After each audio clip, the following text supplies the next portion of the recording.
नमस्कार दोस्तों मैं जसबीर भट्ट और आप देख रहे हैं कुरुक्षेत्र वॉइस।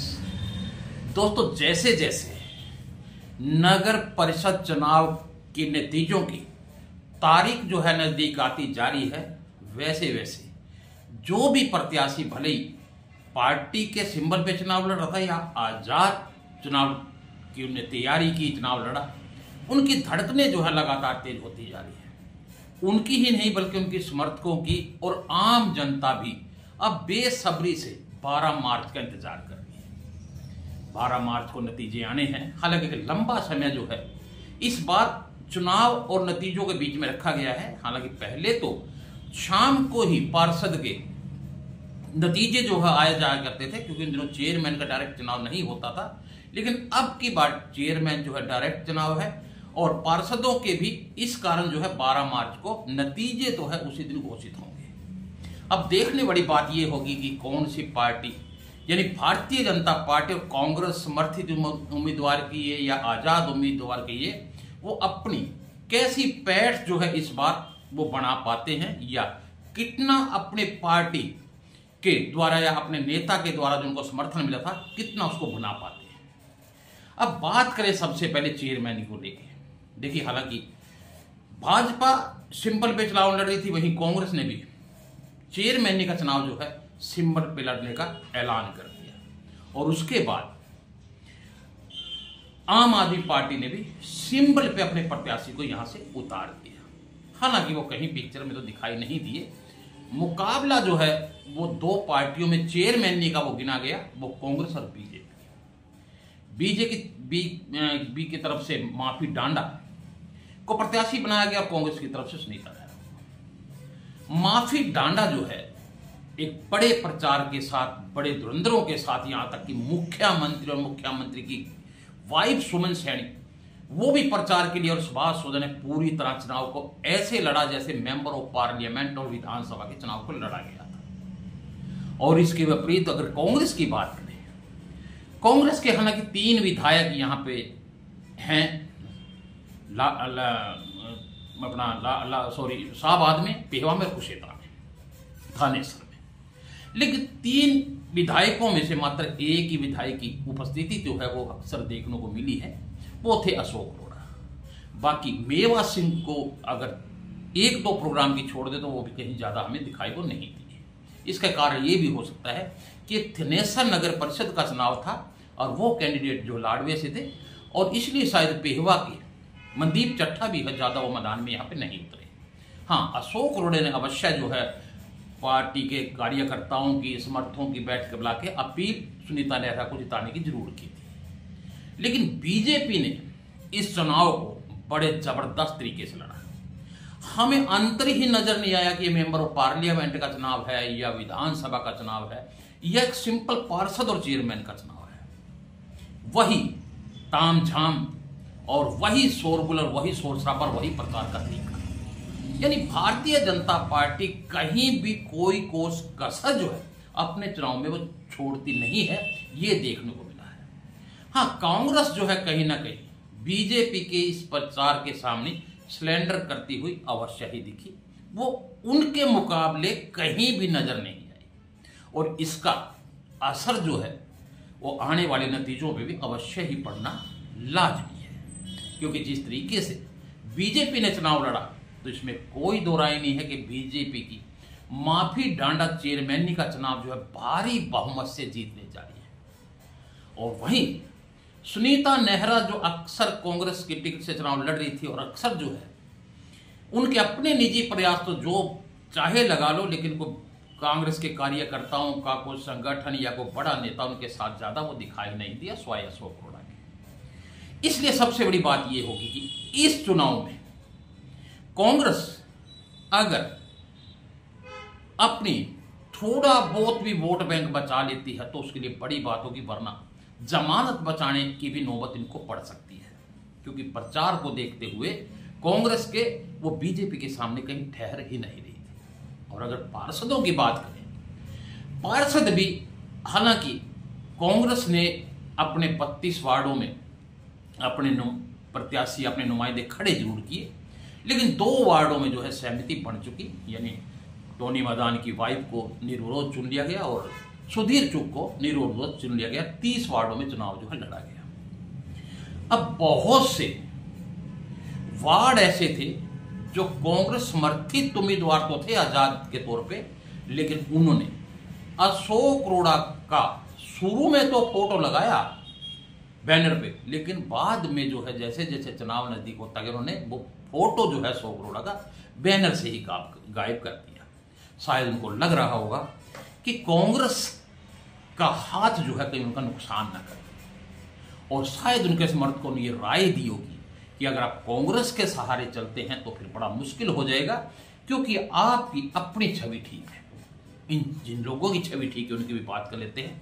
हम बात कर लेते हैं सबसे पहले वार्ड नंबर 1 की आकाश महेंद्र पाल भट्ट की। महेंद्र पाल चूंकि 3 बार एमसी वो खुद रह चुके हैं, इस बार कुछ कोरम पूरे ना होने की वजह से उनके बेटे को चुनाव मैदान में उतारा गया। नहीं, आकाश भट्ट नया चेहरा है, युवा है, लेकिन अच्छी स्थिति में चुनाव जो है उन्होंने लड़ा और बाद में जो है उन्होंने अशोक अरोड़ा का भी सहारा जो लिया। वो 1-2 प्रोग्राम में उन्होंने बुलाया भी सही और अक्सर उनका जिक्र भी करते वो नजर आए, और उनकी फोटो पे अशोक अरोड़ा का तस्वीर जो है वो लगातार अंत तक लगी रही।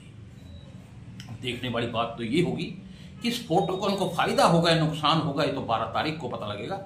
लेकिन वो वार्ड नंबर 1 में गौरव भट्ट जो कि भारतीय जनता पार्टी के सशक्त उम्मीदवार थे, बड़ी टीम संगठन उनके साथ काम कर रही थी, और वो भी लगातार जितने दिन चुनाव चला वो लगातार संगठन के सहारे वोट मांगने के लिए डोर टू डोर जाते रहे। उनको टक्कर देते हुए दिखाई दिया आकाश महेंद्र पाल। हालांकि तीसरा नाम यहाँ पे को बब्बर था, सिख उम्मीदवार थे, उनका भी रुझान जो है बाद में वो भी ठीक देखने को मिला। ट्रायंगल मुकाबला जो है यहाँ देखने को मिला। ऐसा नहीं था कि कांग्रेस यहाँ पे बैकफुट पे है। कांग्रेस ने नेक टू नेक जो है कोशिश की है, यानी भारतीय जनता पार्टी के प्रत्याशी गौरव भट्ट को टक्कर देने की। देखने वाली बात होगी कि लोगों ने किसको पसंद किया, 12 तारीख को पता लगेगा। उसके बाद एक और वार्ड जो है सशक्त वार्ड की बात कर लेते हैं, वो है वार्ड नंबर 30। ये वार्ड नंबर 30 जो है, इससे पहले विक्की मेहता यहाँ पे पार्षद थे, अशोक अरोड़ा के खास वो माने जाते हैं। और इस बार वार्ड जो कि बैकवर्ड के लिए, पिछड़ा वर्ग के लिए आरक्षित हो गया, तो उनको जो है विड्रॉ करना पड़ा और अपने एक साथी नरेंद्र चौहान राजू को खड़ा किया। नरेंद्र चौहान राजू की वाइफ भी पहले पार्षद रह चुकी है। बहुत अच्छे छवि के इंसान वो गिने जाते हैं और बड़ी अच्छी छवि अपने वार्ड में उनकी है।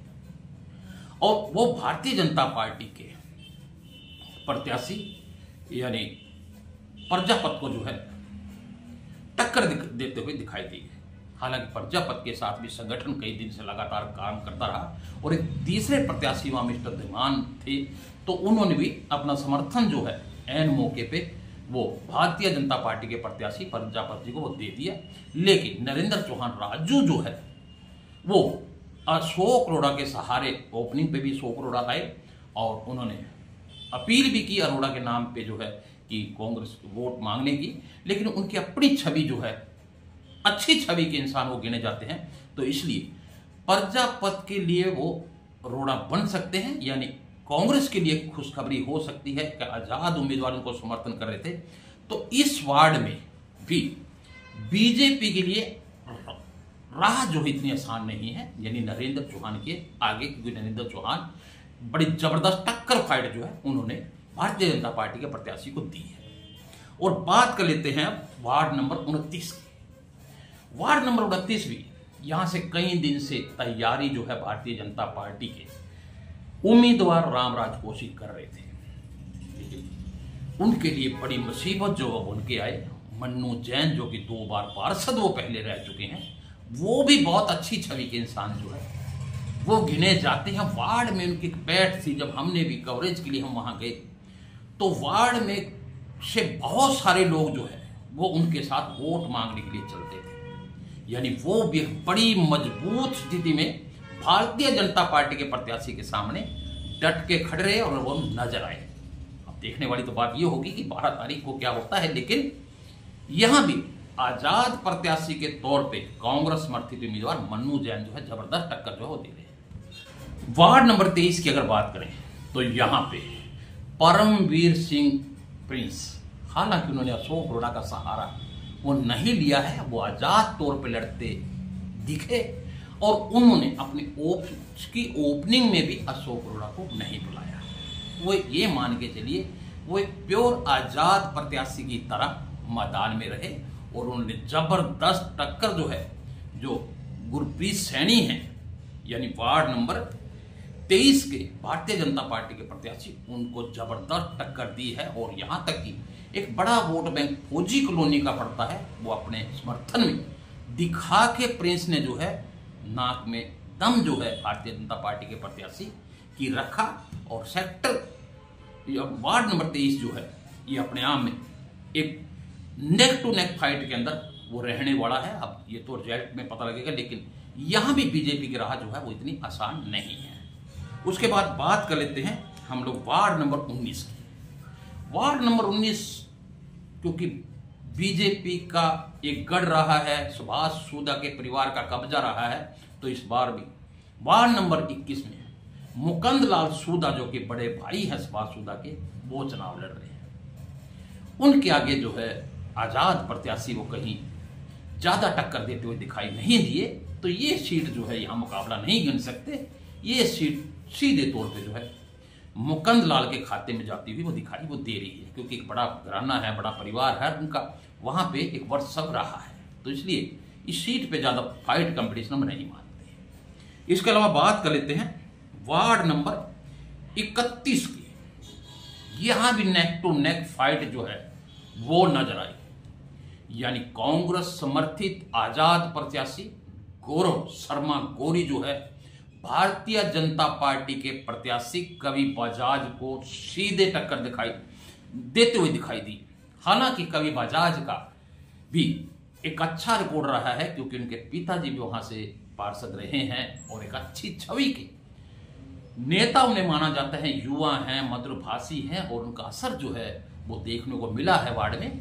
लेकिन वहां स्थिति थोड़ा अलग बन गई कि लोकल और पंजाबी का एक कार्ड वहां चला, यानी जो पंजाबी वोटर थे वो मैक्सिमम कवि बजाज की तरफ से, जो लोकल वोटर या ब्राह्मण वोटर के, क्योंकि ब्राह्मणों की संख्या वहां पे बहुत ज्यादा है, पुराना शहर है और पुराने शहर में सब बड़ी आबादी है ब्राह्मणों की इस वार्ड में रहती है, तो गौरी यहाँ पे कवि बजाज का डट के सामना करते हुए दिखाई दिए। अब ये तो पता बाद में लगेगा कि यहाँ विजयी कौन होता है। आज हम कुछ वार्डों की चर्चा करेंगे, उसके बाद अगले वार्ड हम फिर लेंगे। उसके बाद वार्ड हम लोग देख लेते हैं वार्ड नंबर 2। वार्ड नंबर 2 यहां पिछले 25 साल से नरेंद्र शर्मा नींदी का अपना एक रुतबा, अपना एक गढ़ है। हालांकि कांग्रेस ने अपने एक प्रत्याशी को खड़ा तो जरूर किया है, वो मात्र एक फॉर्मेलिटी थी, सीट खाली ना रहे, तो इसलिए वहां पे कांग्रेस ने अपने एक आजाद प्रत्याशी के तौर पे किस्मत आजमाई है। एससी बरादरी से आते थे, लेकिन वो नरेंद्र शर्मा जैसे दिग्गज नेता के सामने वो कहीं नजर नहीं आई। ये सीट ये सबसे बड़े मार्जिन से जीतने वाली सीट वो बन सकती है, यानी वार्ड नंबर 2। यानी नरेंद्र शर्मा नीति पहले भी पार्षद हैं और इस बार भी उनकी वाइफ परवीन शर्मा एक बड़े मार्जिन से चुनाव वो जीतने वाली है। उनकी फाइट में कहीं आजाद या कांग्रेस वो नजर नहीं है। और इसके बाद हम बात कर लेते हैं वार्ड नंबर 21, जो बहुत ही बड़ी हॉट सीट थी, यानी नेहा गुप्ता जो कांग्रेस और आजाद प्रत्याशी थी और इसके अंगेट भारतीय जनता पार्टी की एकता गोयल सीकरी।